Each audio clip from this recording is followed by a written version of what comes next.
Hi, everybody, and welcome to Sentinel Sports Extra Cavaliers Weekly Report. I'm Tim Shirer, founder and publisher of the Lake County Sentinel and Cavs beat writer. This is my fourth season covering the team. On a full-time basis. I've been around the team on and off, covering them since 1997 when we founded the Lake County Sentinel. As you see behind me, right back there, the Cleveland Rockers banner. I covered the old Cleveland Rockers WNBA team. I'm excited that the WNBA is coming back to Cleveland. That will be really an exciting thing when it takes off. In 2028, from what I understand, in early 2026, they will be naming the team. I'm hoping it's the Rockers, but I'm sure they'll make the best decision on the name. If it isn't the Rockers, but we have some stuff to talk about today. The schedule of the upcoming schedule. The first preseason game of the preseason is tomorrow night at Rocket Arena at 7 p.m. when the Cavs will take on the Chicago Bulls in their first preseason warm-up. And then 2 days later, they will move to Chicago to play the Bulls in Chicago. And then Sunday night at 7 p.m., they'll take on the Celtics in Boston. And then their final preseason game will be next Tuesday at home against JB Bickerstaff's Detroit Pistons. So, the exhibition season is short in the NBA. It's 4 games. It's just get the guys going. They already had training camp was last week. I guess you could still consider it training camp until the final exhibition game. But they trained again down in Florida at the IMG facility. And they are the first NBA team to train at the IMG facility. And this is the second year they've gone down there. And, put their offense and defense and their schemes into place, pretty much with no distractions. There's some media down there, but not a lot. But so that's, I guess, probably one of the reasons they do it, so there's no distractions. They can implement the offense and the defense and just go further into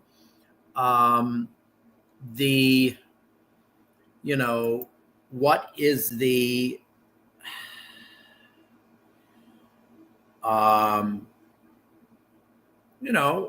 the offense they're going to run. And it's hopefully, now that they've had a full off season with the same head coach, and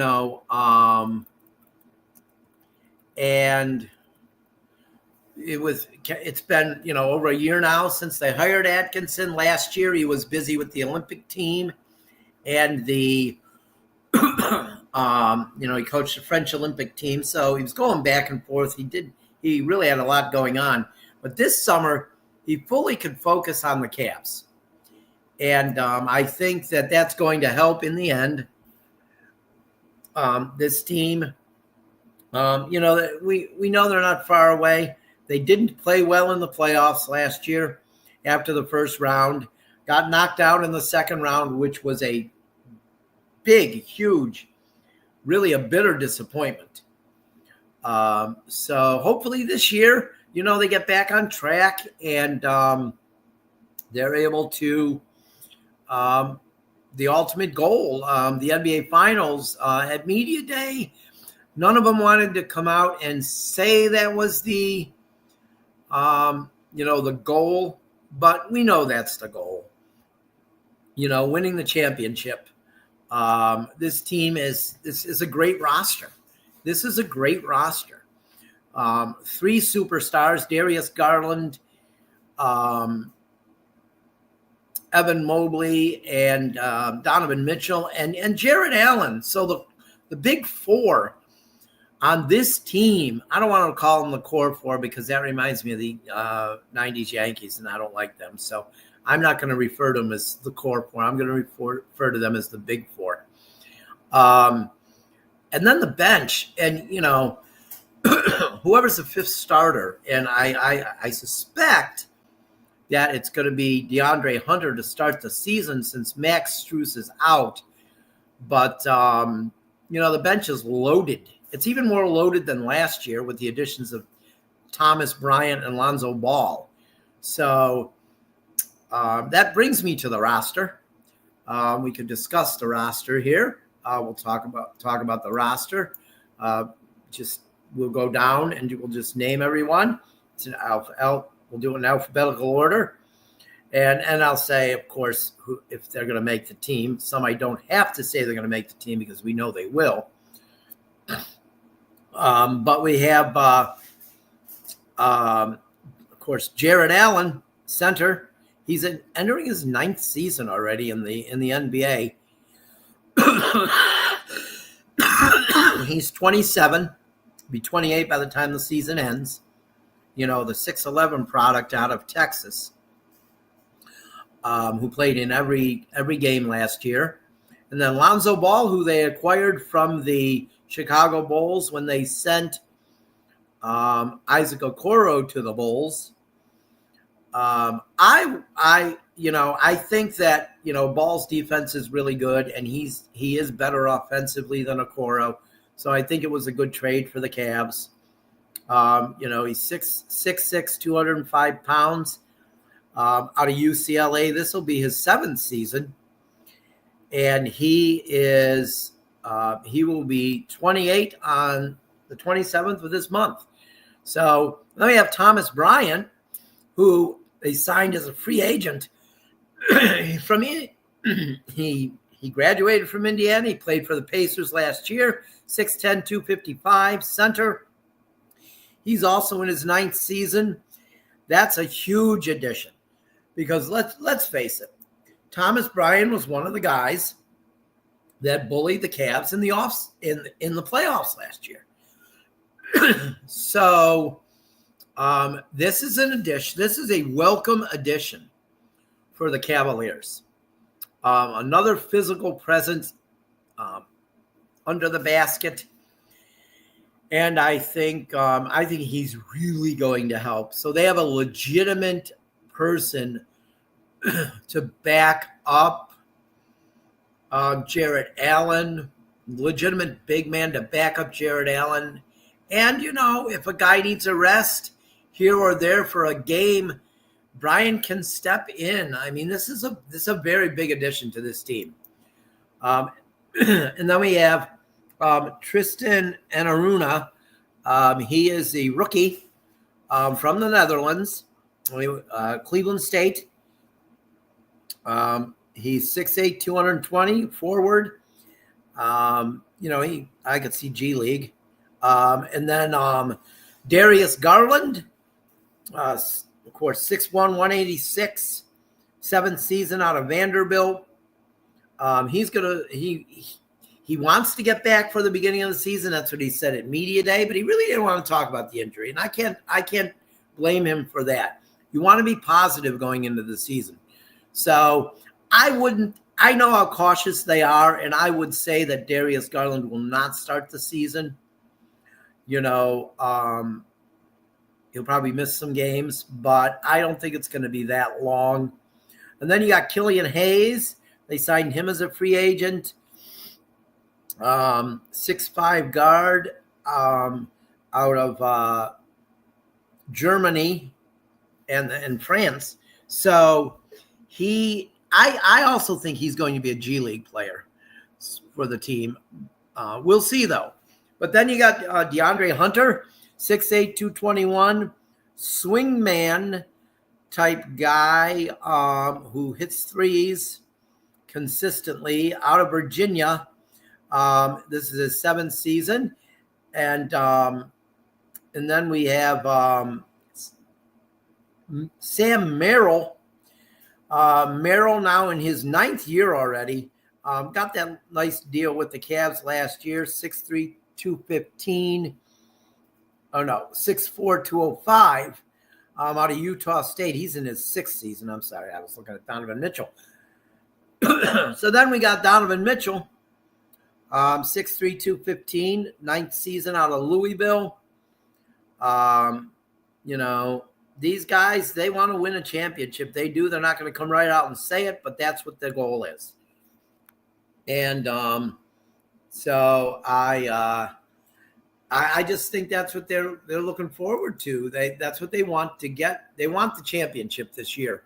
And this is a perfect opportunity, obviously, for them to get it because with all the injuries to Indiana and Boston and New York, I just don't see – I don't care what New York does during the regular season.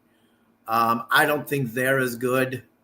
The Cavs are better than them. They're just better than them. So I'm not worried about the Knicks. This is the Cavs' chance to, win the Eastern Conference and get back to the NBA Finals. So moving on with the roster, we have, Larry Nance Jr. back with the team. The forward center, which is another, gives them more versatility. 6'7", 245 out of Wyoming. The Cleveland native went to Revere High School. His dad played for the Cavs, obviously. He's going to be wearing his number again. This is his 11th season already in the NBA, which is crazy. He is 32 years old. I can't believe he's that old. But and then you got Craig Porter Jr., 6'2", 185 guard from Wichita State, now in his 3rd season. I feel like we're going to see a lot more of Craig Porter this year. I really think so. But we'll see. And then we have rookie guard Tyrese Proctor, 6'4", 183 out of Duke, the Australian. We're excited to see him and how he develops. The Cavs haven't had a lot of good luck with Duke players, except for Irving, and aside from Irving and Carlos Boozer, things have not gone well with Duke players. I mean, you think of the Alaskan assassin Trajan Langdon, and Danny Ferry didn't exactly work out either. Even though he played here 10 years, he was just a shell of what people thought he would be in the NBA. There was talk of the next Larry Bird. That never happened. But so then we have, after Tyrese Proctor, we got Max Strus. Strus was at Media Day, talked at Media Day. He's injured. He's going to start the season on the injured list. I bet we don't see him until at the earliest late December. That's my thought. But I could be way off on that. But Strus is 6'5", 215 out of DePaul. This is his 7th NBA season. Naquan Tomlin starting the season with the team this year. It's his 2nd season. The 6'8" forward, 6'8", 205 forward out of Memphis. And then Luke Travers. He is also in his 2nd season from Australia, 6'7", 208. And he's also in his 2nd year. And then we have you have Jalen Tyson, who feels like he's going to make a big jump this year. I agree. I think he's going to make a big jump this season. I think he's going to get more playing time now that Ty Jerome isn't here, and I just think we're gonna really see something out of Jalen Tyson this year. Every scout I talked to last year loved him. They really did. They thought he's going to be a superstar.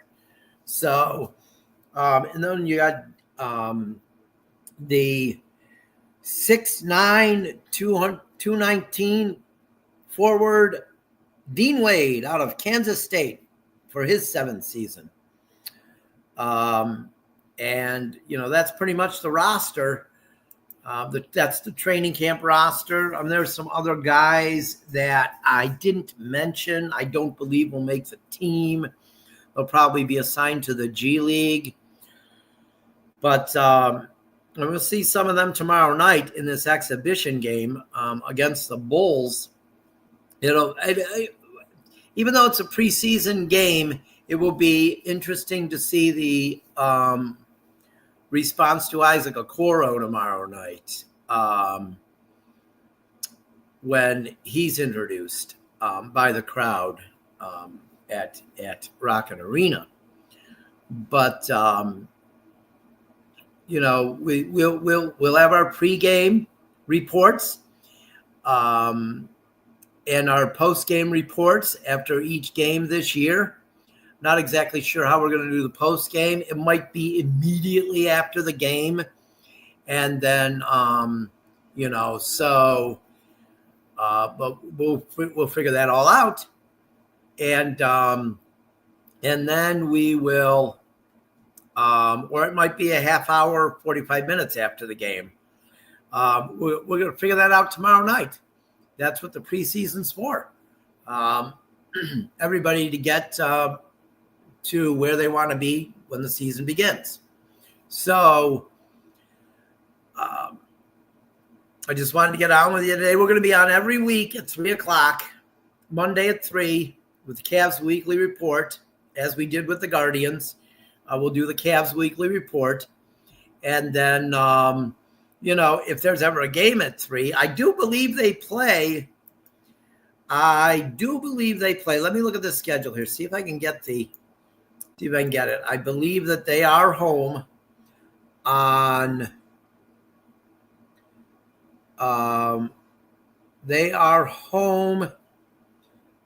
Martin Luther King Day. So I believe that day, January 12th, January 19th. That is a Peacock NBC 2 p.m. affair.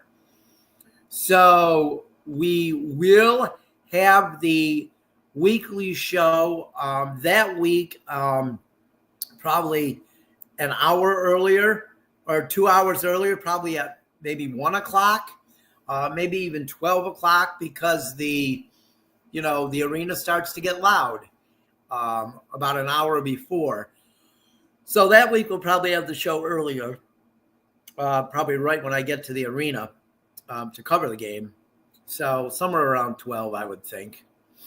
But until then, and every other week, because I believe that's the only weekday game on a Monday of the season. I don't believe there's anything else that will, conflict with the time of our show. But 3 o'clock each week, each Monday, just like the Guardians report, we'll have a Cavs report, and then we'll have a pre- and post-game Cavs report after every home game that I cover. And even some that I don't cover, I may do a post-game report. I should be covering most of the games. Ken Krisner, who also covers high school football for us, is going to be my fill-in for the the Cavs when I have other obligations, with the high school bowling I help with and the high school baseball. So, but we should be able to be. I mentioned to Devin Booker, who is the Cavs media relations, that I probably should be covering about 33, 34 of them myself. So we'll have pre and post game shows before those, and then end this weekly. So a lot of Cavs content coming up in the next, the next 7 months. And hopefully the year is a good year, and we're happy at the end. We'll see how the season develops. The East should be the Cavs. I can't see the Cavs not being able to win the East. It would be one of the biggest disappointments in Cleveland sports history if the Cavaliers did not get to the finals this season. I'm just honest. I'm just being honest. I think that's the goal. They've got the roster to do it. Yeah, I think they have the coach to do it now. So hopefully we'll be talking about finals in late May, early June. But I think that's it for now. Once we see some games, there'll be more to talk about. But there's really not a lot to go over right now, and I'm not a speculator. So we will see you next week. Oh, wait, we'll see you tomorrow night. When I'll have a pregame. The game is at 7. The pregame probably be somewhere around 5 o'clock, between 5 and 5:30. And then we'll have one after the game tomorrow night also. But until then, I hope everybody has a good night, and we'll see you soon.